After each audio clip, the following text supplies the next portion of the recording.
अस्सलाम वालेकुम। मैं हूं सुहेल शब्बीर और मैं आपको बताऊं कि कराची की सियासत में बहुत तेज बहुत तेजी से हलचल मचने वाली है। नए साल के नए महीने यानी कि जनवरी के पहले महीने के पहले हफ्ते में कराची की सियासत का मंजरनामा तब्दील होने जा रहा है। कौन कहां आ रहा है, कौन कहां जा रहा है, किसकी क्या जिम्मेदारियां होंगी, इस तमाम सूरत हाल पर हम बात करेंगे। कराची के सीनियर साफी हैं शुजात कुरैशी, जो इस तमाम सूरत हाल पर गहरी नजर रखते हैं। शुजात कुरैशी, क्या रहा है, कौन ये डोरे कौन हिला रहा है अब?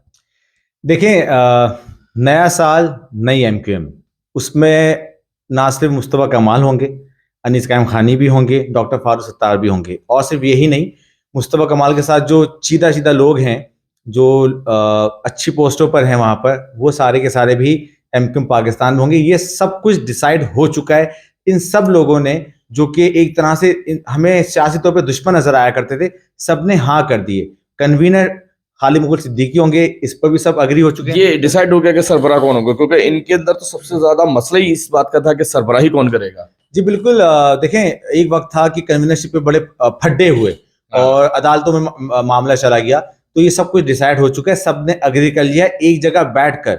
और किसी को एक जगह, वो कौन सी जगह जहां बैठकर एग्री किया? जहां ये जगह कहीं भी हो सकती है कराची में। और जो है कुछ जो कराची के लिए अच्छा सोच रहे हैं, उन लोगों ने ये सबको बिठाया है, समझाया है कि अगर आप लोग इसी तरह से बटे रहेंगे तो फिर कराची की सियासत दूसरे लोगों के पास जाएगी, मैंडेट तकसीम होगा, कराची में अच्छे इकदाम नहीं होंगे, कराची डेवलप नहीं होगा। तो ये सब कुछ कराची का मैंडेट वापस लेने के लिए किया जा रहा है। और आपको बताऊं कि बल्दियाती इंतखाबात जब भी होंगे तो ये सारे के सारे उसी प्लेटफॉर्म से ही होंगे। बल्दियाती इंतखाबात में एक ही प्लेटफॉर्म से सारे इलेक्शन लड़े होंगे। नहीं तो अच्छा चले, डॉक्टर खालिद मकबूल सिद्दीकी का तो समझ में आ गया कि वो सरबराह होंगे। और जिस तरह आपने बताया कि तमाम लोग राजी भी हो गए, तो दीगर जो ओहदे हैं उस पर किस तरह काम होगा? देखें, डॉक्टर फारूक सत्तार हों या अनीस कायम खानी हो या मुस्तफ़ा कमाल हों, इनमें से डिप्टी कन्वीनर तो सारे ही होंगे। और अब सवाल यह है कि सीनियर डिप्टी कन्वीनर कौन होगा। तो सीनियर डिप्टी कन्वीनर तो आमिर खान है, थे ना वो? देखिए, आपने खुद कह दिया थे, तो वाजह है कि अब उनकी एमक्यूएम पाकिस्तान में सियासत फाल नहीं रही।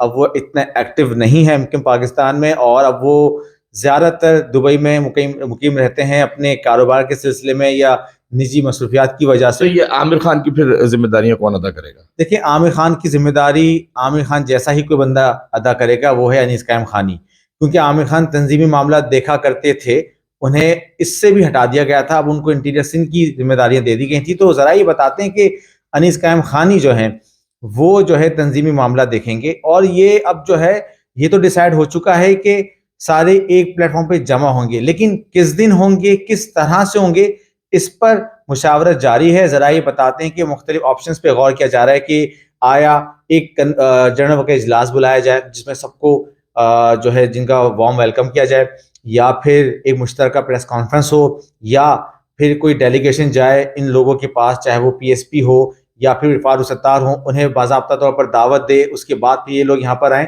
तो इन ऑप्शंस पे गौर किया जा रहा है, और जो है ये सब कुछ जनवरी के पहले हफ्ते में हो जाएगा। अच्छा, तो इसमें जो कारकुनान है नीचे, कारकुनान को किस तरह देखते हैं कि वो किस तरह एडजस्ट होंगे? क्योंकि मुस्तफा कमाल का नैरेटिव जो रहा है, वो रहा है पाकिस्तानियत की सियासत, मतलब तमाम कौमियतों की। और एमक्यूएम का नैरेटिव जो है वो महाजरों से जुड़ता हुआ रहा है। तो मुस्तफा कमाल अपने नैरेटिव से पीछे हटेंगे? देखें, एक बार फिर नजरिया ज़रूरत जिंदा हुआ है, और यही वजह है कि मुस्तफ़ा कमाल भी अग्री हुए हैं, अनीस कायम खानी भी अग्री हुए हैं, सिर्फ और सिर्फ मुहाजिर कॉज के लिए। ख़ास तौर पे मैंने जैसा कहा कि कराची का जो मैंडेट है, वो मैंडेट जो है तकसीम हो गया था, सब ने देख लिया। एमक्यूएम पाकिस्तान हो या पीएसपी हो या फिर फारूक सत्तार हो, किसी को भी कोई खाते खा कामयाबी हुई नहीं।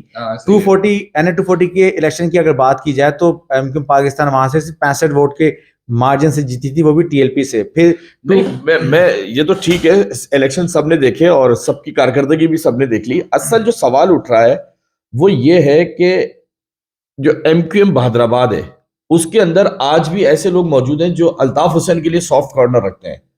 लेकिन जो मुस्तफा कमाल है, उन्होंने अल्ताफ हुसैन के लिए बिल्कुल हार्ड लाइन ली और बहुत ज्यादा क्रिटिसाइज भी किया, बहुत जो भी उनके अल्फाज थे वो सब अदा किए।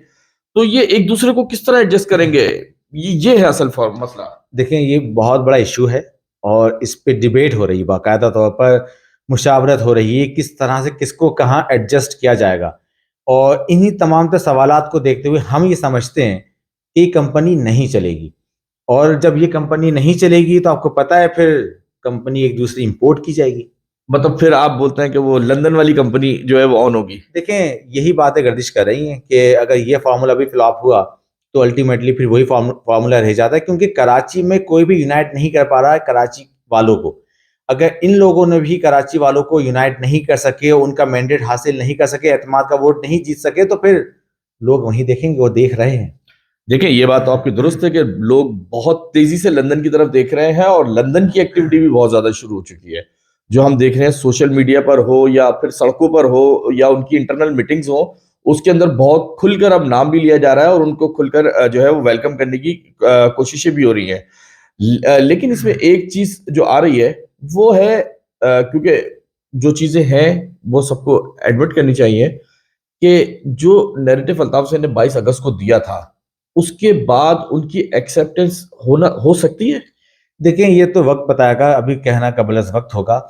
लेकिन मैं यहाँ पे बताऊं, पीएसपी ने दिल बड़ा किया है, इसमें कोई शक नहीं है। 6 साल तक पीएसपी का जो नैरेटिव था एमकेएम पाकिस्तान के बारे में, वो कहते थे कि हम उनके मतलब दफन कर देंगे। तो अब सवाल ये लोग कर रहे हैं, सोशल मीडिया पे बातें चल रही हैं कि दफन करने आए थे, जम हो रहे हैं, तो ये उन्हें भी मालूम है कि उनको तनकीद का सामना करना पड़ेगा। लेकिन उसके बावजूद वो जो है एक वसी मफाद के लिए एक होने जा रहे हैं, यकजा होने जा रहे हैं। दिल उन्होंने बड़ा किया है, और सियासत नाम ही फ्लेक्सिबिलिटी का होता है, तो यकीनी तौर पर इन सब ने फ्लेक्सिबिलिटी दिखाई है। माजी के बयान उठा कर देखें, चाहे वो मुस्तफ़ा कमाल का हो या वसीम अख्तर का हो या फिर फारूक सत्तार का हो, एक दूसरे के बारे में ये आग उगलते थे, लेकिन अब ये एक कॉज के लिए एक होने जा रहे हैं। तो ये यकीनी तौर पर लोगों को अप्रिशिएट भी करना चाहिए कि जिसने मेहनत की है इसके पीछे, उसके पीछे भी कॉज है, वजह है, रीजन है। इसमें कोई शक नहीं है कि पीएसपी बहुत बड़ा स्टेप लेने जा रही है अपनी सियासत का, समझो सबसे आखिरी स्टेप होगा उनका। अगर ये खुदा ना खास्ता स्टेप नाकाम होता, जिस तरह आप बोल रहे हो कि कंपनी नहीं चलेगी, तो इसका सबसे बड़ा लॉस जो है वो पीएसपी को होगा। तो मेरा इसमें सवाल ये आ रहा है कि पीएसपी के जो सरबराह है मुस्तफा कमाल, वो किस तरह राजी होगा आने पर। देखें, मैंने कहा ना कि ये सिर्फ एक कॉज के लिए कर रहे हैं। मुस्तफा कमाल पहले भी ये कहते थे कि मैं अपने लोगों की बात करता हूँ, सबको मिलाने की बात करता हूँ, तो उन्होंने इसी नैरेटिव को टो किया है। मिलाने की बात करते थे, आज मिलने की बातें कर रहे हैं, तो इसमें गलत नहीं है।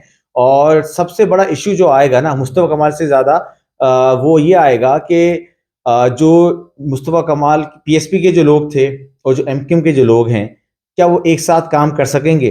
तो ये बहुत बड़ा सवाल है। यही तो सबसे बड़ा पॉइंट है, क्योंकि जब से शहर में बात चलना शुरू हुई है उसमें एक सबसे मेन चीज आ गई कि अब कारकुनान ने एक दूसरे को भरमबाजियां करानी शुरू कर दी हैं। और भरमबाजी हमारे कराची वालों का पुराना स्टाइल है, जब थोड़ी सी ताकत मिलती है तो हम दूसरे को भरमबाजी जो है वो करना शुरू कर देते हैं और एक दूसरे को गद्दार और पता नहीं क्या क्या अलकाबात से नवाजते हैं। तो ये ज्यादा चीजें जो है वो इस टाइम शहर में गर्दिश कर रही हैं। पीएसपी वाले एमक्यूएम वालों को भरमबाजियां करा रहे हैं, एमक्यूएम वाले जो है वो फारूक सत्तार वालों को भरमबाजियां करा रहे हैं, और मजे की बात ये तीनों को मिलकर लंदन वाले भरमबाजियां करा रहे हैं। लंदन वाले बोल रहे हैं कि हम आ रहे हैं। तो ये भरमबाजियां जो है वो यकीनी तौर पर कराची की सियासत पर जो है वो बड़ा मनफी असर रखती हैं, क्योंकि पहले भी इसी तरह के रवैयों ने लोगों को दूर किया। और मैं ये समझता हूँ कि अगर कराची शहर को इस टाइम जीतना है तो कराची वालों के दिल जीतने पड़ेंगे। कराची, हैदराबाद, मीरपुर खास जितने भी शहरी इलाकों के लोग हैं, ये बहुत मायूस, बहुत परेशान है, बड़े इन्होंने दुख झेले। तो अगर एक दूसरे को भरमबाजियां करेंगे, धमकियां देंगे, डराएंगे धमकाएंगे, तो यकीन करें चाहे वो पीएसपी बना लें, लंदन बना लें, अमेरिका बना दें या फिर वर्ल्ड वाइड कोई जमात बना दें, लोगों के दिल नहीं जीत सकते हैं। इस तमाम सूरत हाल में शिजात कुरैशी ने बहुत खुल के बात की और मैं उम्मीद लगाता हूं कि कराची हो, पाकिस्तान हो, जो भी हो, पाकिस्तान के लिए बहुत बेहतर होना चाहिए। अस्सलाम वालेकुम।